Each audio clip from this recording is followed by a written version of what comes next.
पुण्यापासून भुलेश्वरला जायला 2 मार्ग आहेत. एक लोणी काळभोर मार्गे तुम्ही माळशेजला जाऊ शकता किंवा दुसरा मार्ग सासवड मार्गे तुम्ही माळशेजमध्ये जाऊ शकता. भुलेश्वर हे प्राचीन मंदिरांपैकी एक आहे आणि हे पांडवकालीन मंदिर म्हणून प्रसिद्ध आहे. आणि यादवांच्या कारकिर्दीमध्ये महाराष्ट्रामध्ये जी हेमाडपंथी मंदिरं बांधली गेली त्या काळामधलं हे मंदिर असावं असा अंदाज बांधला जातोय.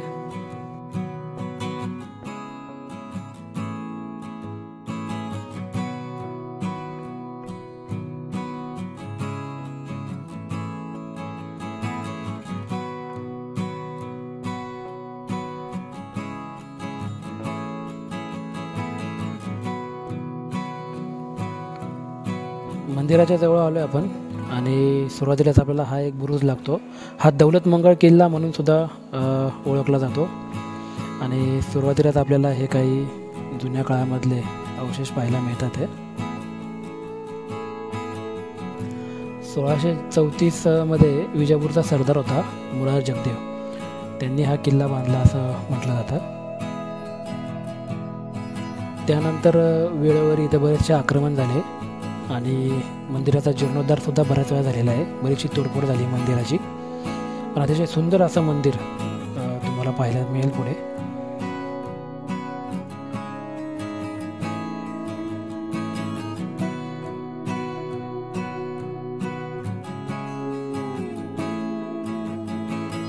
हे मंदिराच्या डाव्या बाजूला आपल्याला काही शिवाजी पिंड पाहायला मिळतात आणि त्याच्याबद्दल थोडंसं पुढं आलो. सध्या हे बंद आहे, पण इथे आतमध्ये खूप सुंदर असं देवीची मूर्ती आहे आणि खूप जुनं असं प्राचीन मंदिर वाटतं. हे एका बुरुजाखाली आहे, पण खूप सुंदर आणि रेखीव अशी मूर्ती आहे ह्या देवीची आतमध्ये.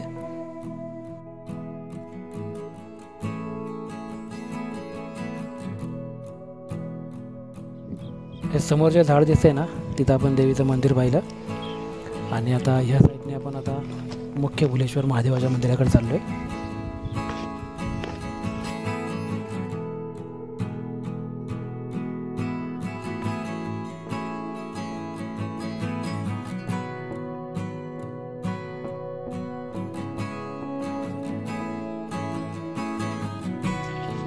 तिथून थोडंसं पुढं आलं ना आपण, हे पाहिजे समोर एक पिंड पाहायला मिळते आणि हे समोर मंदिर भुलेश्वर. आणि इथून खाली गेल्यानंतर आहे ना एक पुरातन अशी गुफा म्हणायला हरकत नाही आपल्याला पाहायला मिळते. तर इथले स्थानिक लोक काही लोक सांगतात आहे, आपण चौकशी केल्यानंतर त्यांनी सांगितलं की इथली जी गुफा आहे ही इथून तर डायरेक्ट जेजुरीला निघते असं म्हणतात. त्याचा रोड सध्या त्याच्यामध्ये खूप पाणी साचले, त्याच्यामुळं त्याच्या आतमध्ये जाता येत नाही आहे, पण इतकी मोठी आणि इतकी लांब गुफा आहे असं म्हणतात.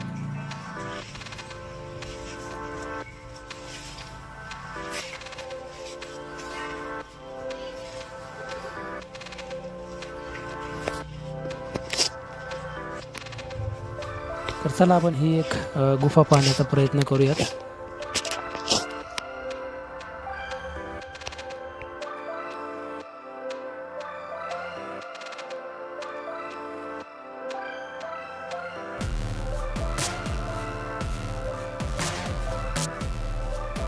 त्या गुफेच्या शेजारीच आपल्याला आहे ना ह्या दौलतमंगल किल्ल्याचे काही अवशेष पाहायला मिळतात. समोर जर का तुम्हाला दिसत असेल तर तिथे एक बुरुज आहे आणि त्याची तटबंदी दिसते. आणि इथं खाली बघा, आपल्या खाली इथं एक दरवाजा आहे, बराच मोठा दरवाजा असणार आहे. इथं पूर्ण तडफड झाली आहे त्या दरवाजाची. त्या शेजारीच देवळी पाहायला भेटते पाहिजे ही देवळी. आणि इथून सरळ समोर भुलेश्वर महादेवाचं मंदिर.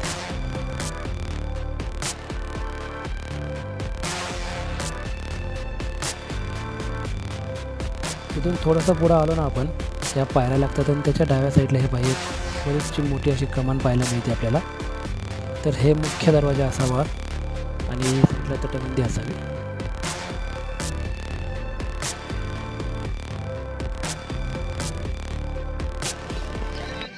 आलो आहे आपण मंदिराच्या जवळ आणि हे बसवतीलाच आपल्याला काही शिल्परचना पाहायला मिळते.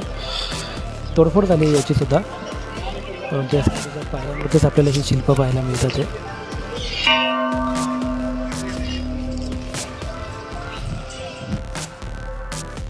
आपल्याला आतमध्ये गेल्यानंतर जर का महादेवाच्या पिंडीचा फोटो किंवा व्हिडिओ काढता आला तर आपण काढणार आहोत. पण त्याचं वैशिष्ट्य तुम्हाला सांगतो. तिथे महादेवाच्या पिंडीचा तिथे जो भोग दिला जातो, म्हणजे जो देवाला प्रसाद दिला जातो, तो प्रसाद जेव्हा आतमध्ये ठेवला जातो तेव्हा तो प्रसाद ऑटोमॅटिक गायब होतो असं म्हणतात. आणि तो होतोच, खरंच होतो गायब. आणि दुसरी एक आश्चर्याची गोष्ट म्हणजे त्या पिंडीच्या खालच्या भागेत खोलगट भाग जो आहे त्या भागामध्ये नैसर्गिकरित्या पाण्याचा पाझर आहे, ज्याच्याबद्दल अजूनही कोणाला काही समजलेलं नाही आहे. हे पण अतिशय भव्य, सुंदर आणि रेखीव अशी नंदीची मूर्तीच आपल्याला समोर पाहायला मिळाली.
मंदिराचा हा जो मुख्य त्याच्यामध्ये तुम्हाला वेगवेगळ्या युद्धप्रसंग किंवा सिंह, हत्ती, रामायण आणि महाभारतामधले प्रसंग कोरलेले पाहायला मिळतील.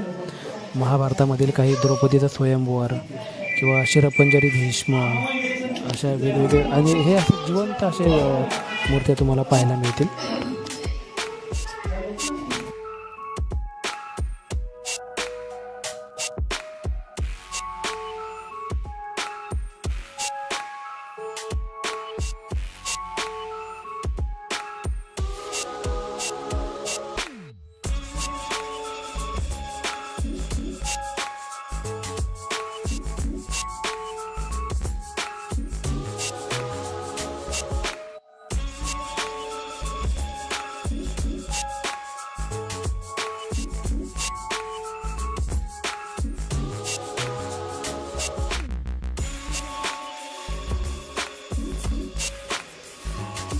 हे पहा, रामायण महाभारतामध्ये जे प्रसंग मी तुम्हाला म्हटलं कोरले गेलेले आहेत ते तुम्हाला स्वयंवराचं खूप सुंदर अशा पद्धतीने कोरलं आहे.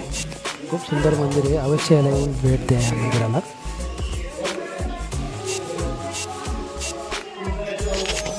ते पहा, या साईडला बघा हत्ती, उंट, घोडे, सुंदर असा एक प्रसंग महाभारतामधला, रामायणमधला आहे.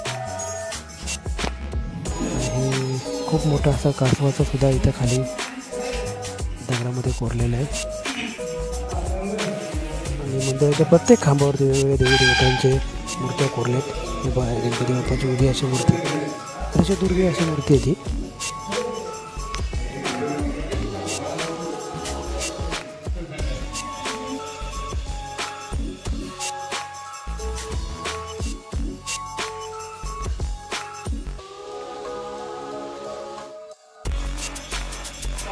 मंदिराच्या उजव्या बाजूला आहोत आपण आणि ह्या समोरच्या एका दगडामध्ये पहा एक असं शिल्प कोरलं, चेहऱ्याच्या आकाराचं होतं ते. या बाजूने खाली जाऊन पाहूयात आपण आता नक्की खाली काय आहे ते.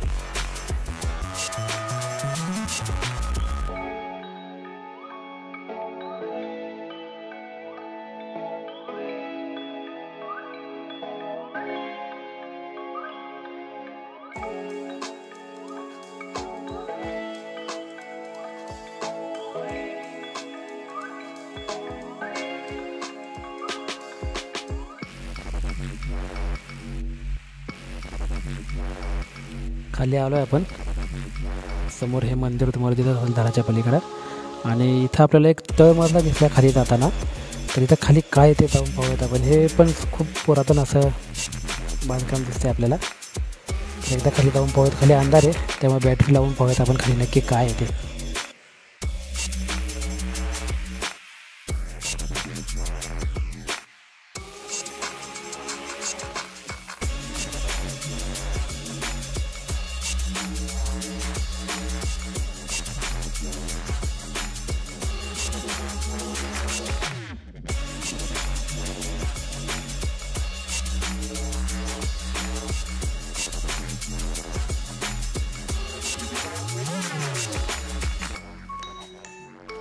बरीच मोठी खोली आहे ही. आणि याच्या रचनेवरून असं वाटतं की इथं कुठलं तरी साधूचं निवासस्थान असावं. कुठलं तरी साधू इथे साधना करत असावा.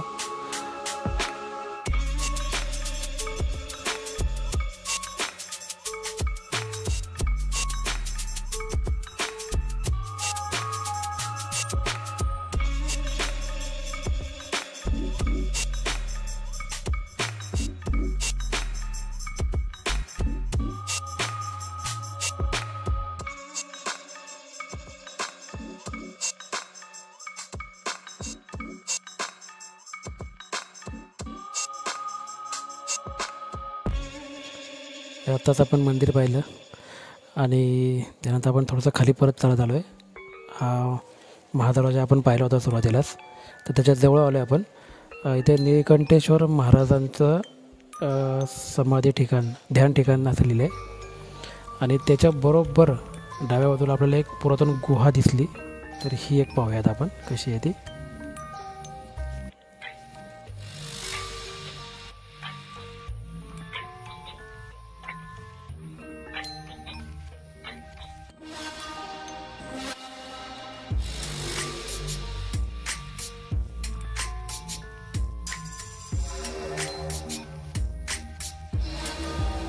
हे महादरवाजाच्या जवळ उभे आहेत आपण. आणि हे ह्या दोन ज्या साईडला दिसते इथं दिवडे असाव्यात. हे दरवाजानंतर केलेले आहेत. भरपूर मोठे दिवडे असावेत इथं, कारण खूप मोठा दरवाजा आहे हा.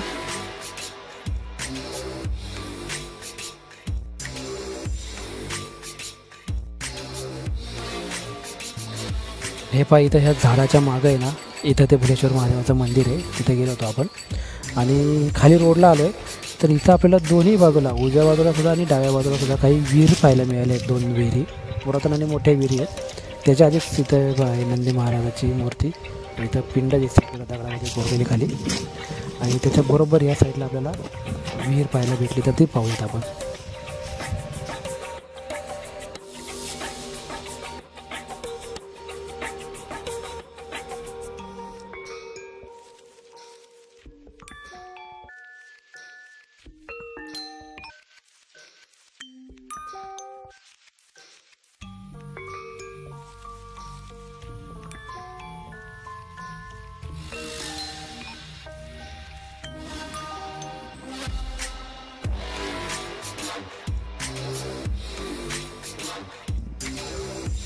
ही डाव्या बाजूची विहीर पाहिली आपण.